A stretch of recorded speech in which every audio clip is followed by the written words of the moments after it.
Eu entrei aquele ano mantendo meus treinamentos, mesmo sem ter exatamente em mente qual seria o campeonato-alvo que eu teria pela frente. O ano anterior foi muito bom, eu fui campeão mundial em Abu Dhabi, foi a primeira vez que eu disputei aquele torneio e foi um ano que eu disputei vários campeonatos, tive bons resultados. Então entrei e comecei esse ano procurando qual seria um campeonato que eu me sentiria desafiado, um que me motivasse a treinar para ir em busca do ouro, sempre o objetivo principal quando a gente entra em um campeonato. E eu comecei a pensar no brasileiro, que era um campeonato que vinha sendo disputado em São Paulo já há alguns anos, e o campeonato brasileiro era um campeonato que eu sabia que eu entraria motivado e com a cabeça buscando vencer. E por ser em São Paulo, aquilo acabou me lembrando o fato do estúdio Maurício de Souza ser em São Paulo. E o meu filho ele tem uma relação com a leitura desde muito novo, e esse tinha sido um pedido dele de conhecer o estúdio Maurício de Souza, que eu não sabia nem que era uma coisa possível, mas eu fui pesquisar e realmente eles abriam alguns dias em cada mês para essas visitas. E por ele ter começado a ler muito novo, por conta própria, e gostar de vários tipos diferentes de leitura, de livros infantis, ainda assim o foco dele em gibi foi muito grande. E no Brasil, quem gosta de ler gibi, naturalmente começa com a Turma da Mônica. Então eu comecei a pensar uma forma de conciliar, em realizar aquele sonho dele de conhecer o estúdio, e eu fazer essa viagem para São Paulo e disputar esse campeonato. Minha maior preocupação, me preparando para o Campeonato Brasileiro, era a estratégia que eu ia ter diante da luta, né? Eu disputo o Campeonato Brasileiro na verdade, desde as faixas coloridas, mas desde que eu peguei a faixa preta, eu sempre disputei. E na categoria adulto, o tempo de luta são 10 minutos, enquanto na categoria Master muda para 6 ou 5 minutos, né? A partir dos 30 anos. Então, como eu estaria disputando um tempo menor de luta, o meu foco foi a atenção na estratégia que eu ia entrar em cada luta.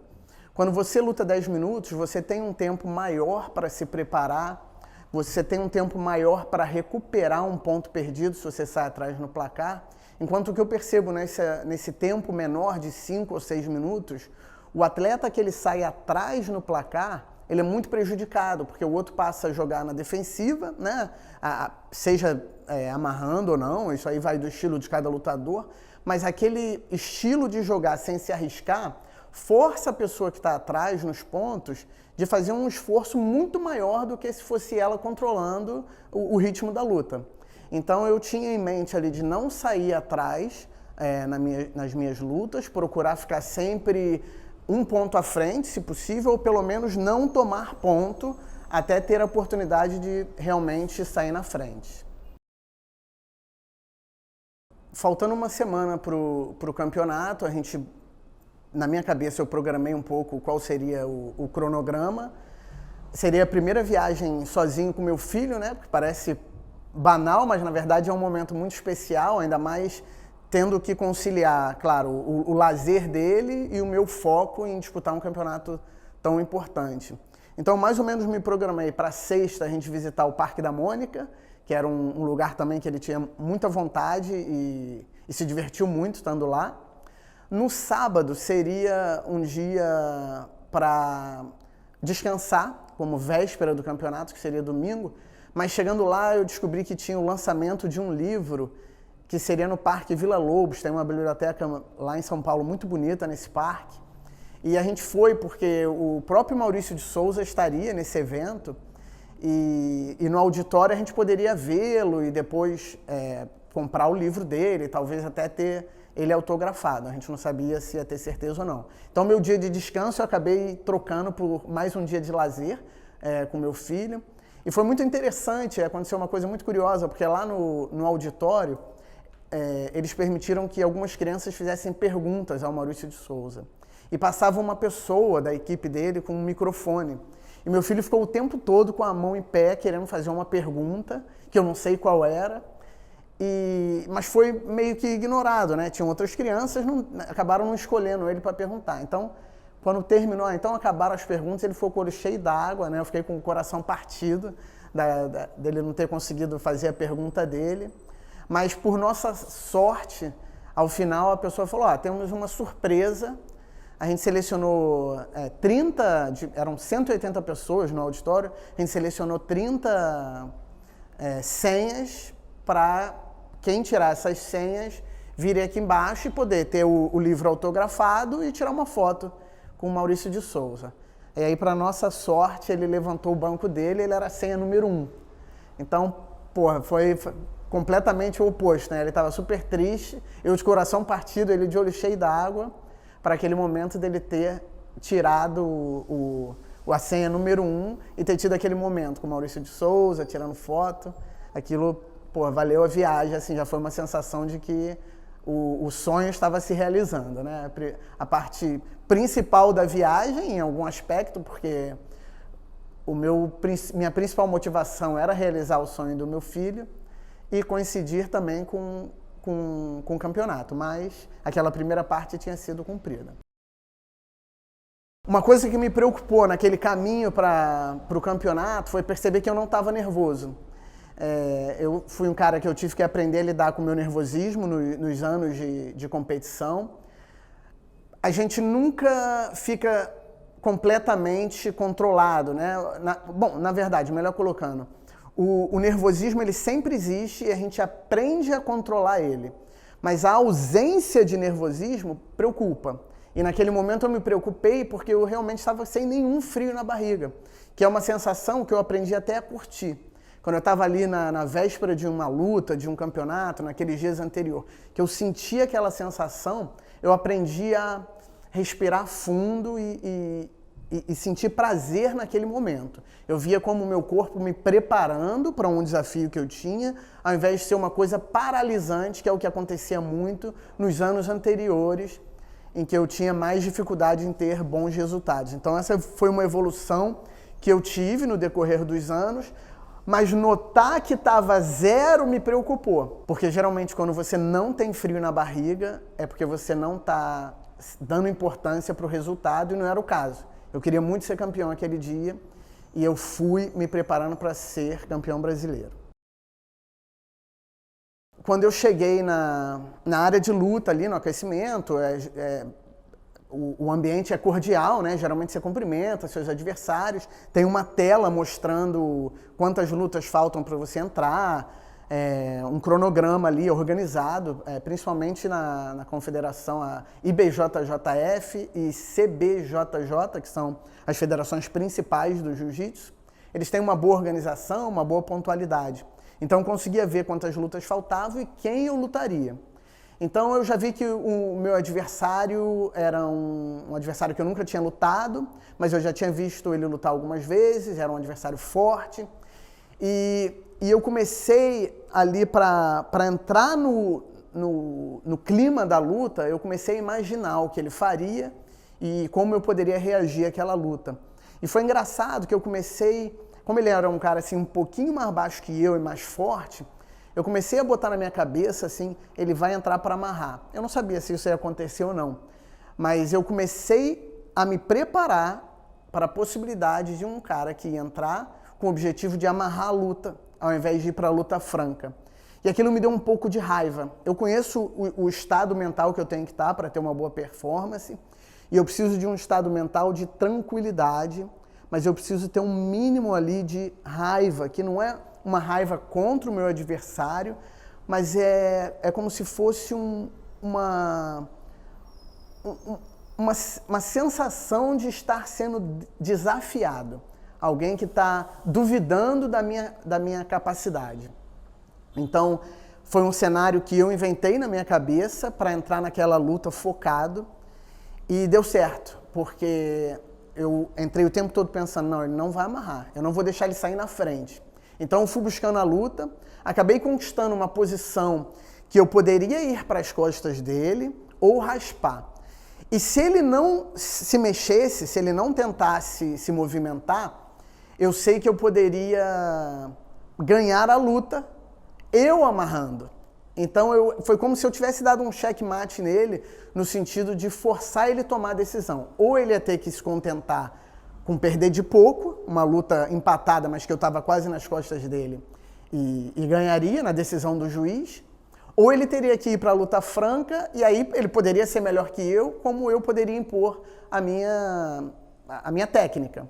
E ele acabou, claro, optando por ir na luta franca, e eu consegui pontuar e ganhar a luta.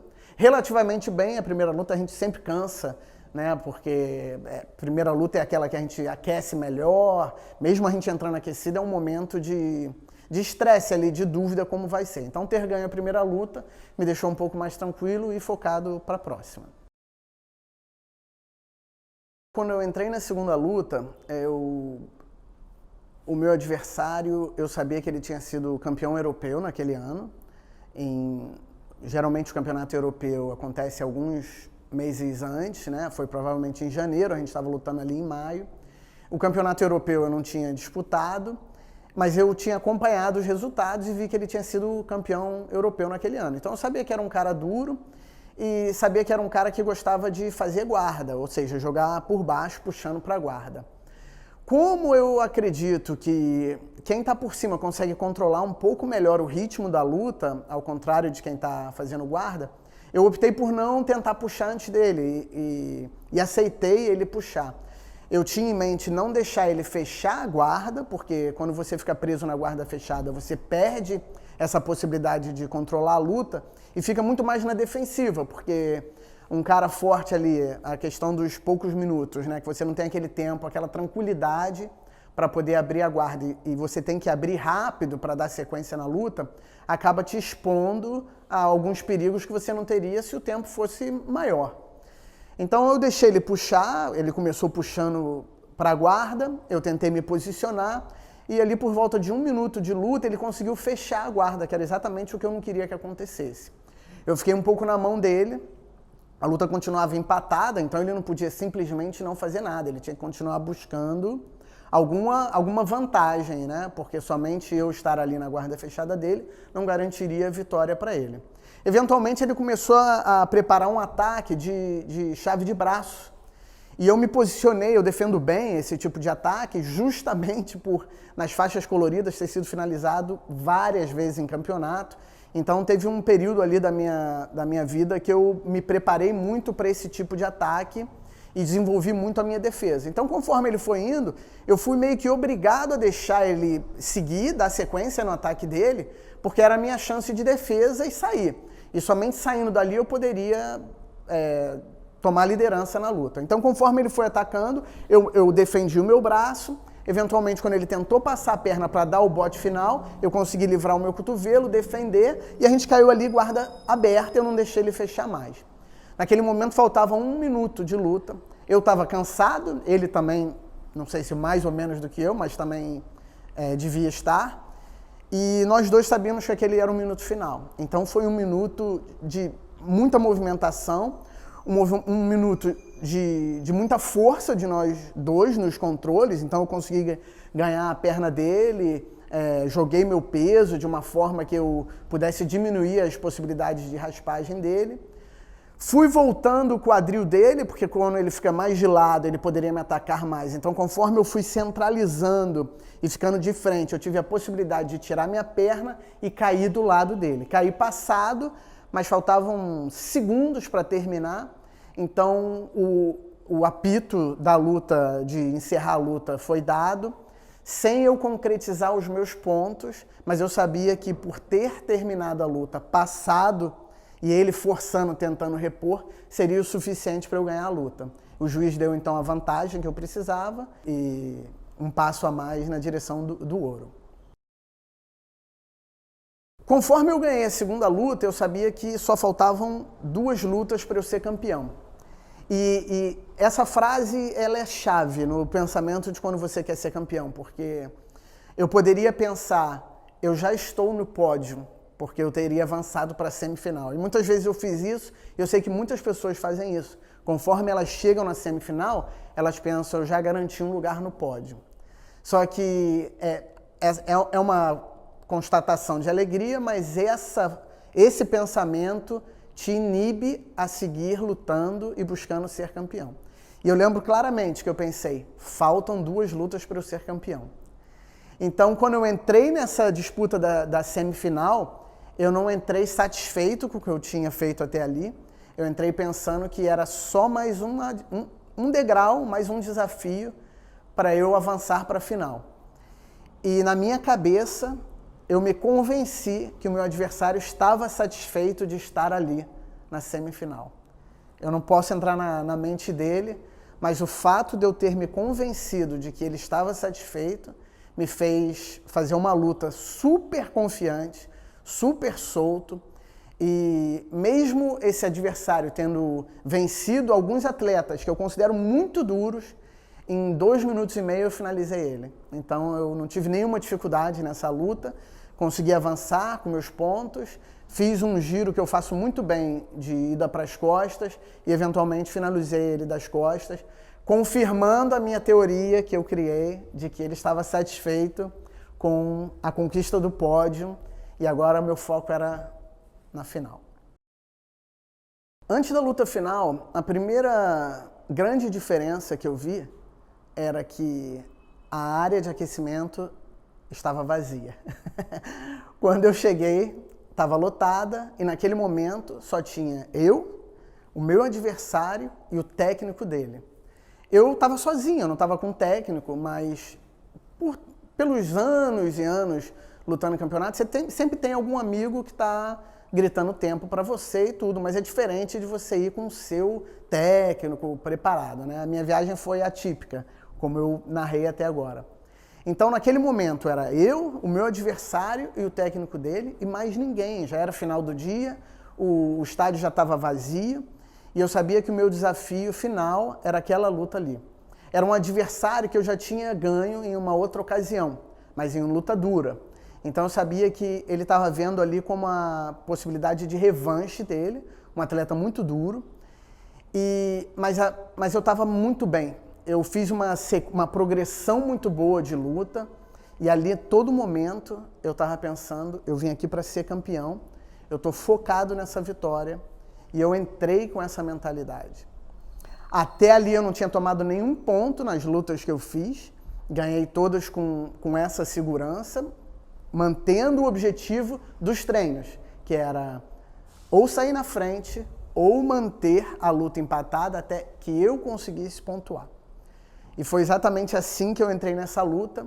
Ele me puxou para a guarda, era um atleta com uma guarda boa, e eu percebi no decorrer da luta que ele estava tentando preparar uma boa raspagem para garantir o ponto no minuto final. Essa foi a sensação que eu tive e fui percebendo ali que ele não estava se expondo, que dificultava a minha movimentação também. Então ele foi preparando, ele tinha uma raspagem de meia guarda boa e foi preparando as pegadas dele para tentar me raspar, no que eu percebi que ele estava deixando para o final, para tentar me raspar no final. A luta que a gente tinha feito anterior, eu tinha pontuado no começo e tinha jogado mais por baixo. Então eu acredito que ele percebeu que talvez eu tivesse uma possibilidade de, se eu estivesse por baixo, recuperar os pontos. Então ele se posicionou por baixo, botando a meia guarda, esperando a hora que ele pudesse raspar e eu não tivesse mais tempo de recuperar os pontos. Então, conforme eu fui percebendo, e eu considero que eu também defendo bem essas raspagens de meia guarda, justamente por também fazê-las, eu fui me posicionando e naquele minuto final, e aí conforme o técnico dele foi falando, e eu percebi isso também pelo técnico estar fazendo a contagem regressiva, então eu entendi que esse era o objetivo dele. Naquele momento eu tirei minha perna, forçando ele a virar de 4 apoios. Então, conforme ele virou a posição de 4 apoios, eu pude atacar uma guilhotina, que é um estrangulamento que leva sempre perigo. Conforme eu ataquei a guilhotina, que fiquei por baixo, eu sabia que eu não poderia perder aquele ataque e ficar por baixo, senão eu tomaria ponto.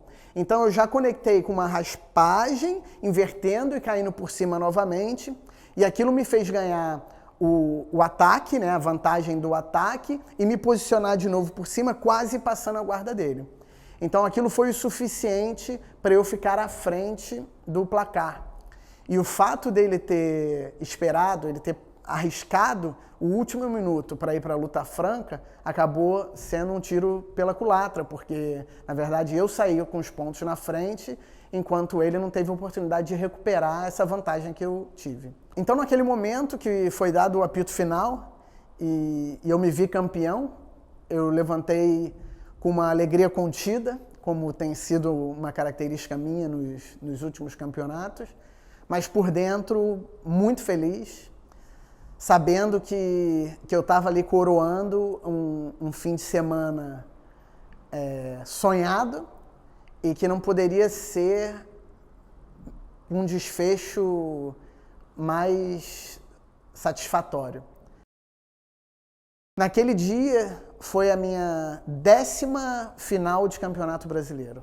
Durante os anos de faixa preta eu cheguei à final 10 vezes. E tendo sido 8 dessas vezes na categoria adulto e 2 na categoria master. Mas eu tive uma reflexão, na minha volta naquele dia, eu tive uma reflexão percebendo que eu estava realizado. Então, voltando para casa, eu senti que eu estava satisfeito com o que eu tinha conquistado como competidor dentro do jiu-jitsu. Ainda que eu não tivesse tomado ali a decisão de parar de competir, eu senti dentro de mim que aquela chama tinha diminuído. E de uma maneira boa, porque parar não é difícil. Tiveram outros momentos da minha vida, até 10 anos antes eu já pensava, será que eu paro, será que eu não paro? Só que se eu tivesse parado antes, eu ia ter sempre aquela coisa, aquela dúvida, será que dava para ir além? E aquele campeonato, ele me tirou aquela dúvida, né? Mesmo que a decisão tenha vindo depois, aquele campeonato me deixou a sensação de que eu conquistei tudo que as minhas capacidades físicas e emocionais permitiam. Então eu fui embora para casa até encontrar o meu filho de novo, na casa do meu irmão, me esperando, com uma sensação de dever cumprido, uma sensação de paz, de satisfação por tudo que eu tinha passado naquele dia e nos anos anteriores. E eu voltei de lutador para pai. Então eu percebi que o meu foco naquele momento era muito maior em outras prioridades do que o competidor em si.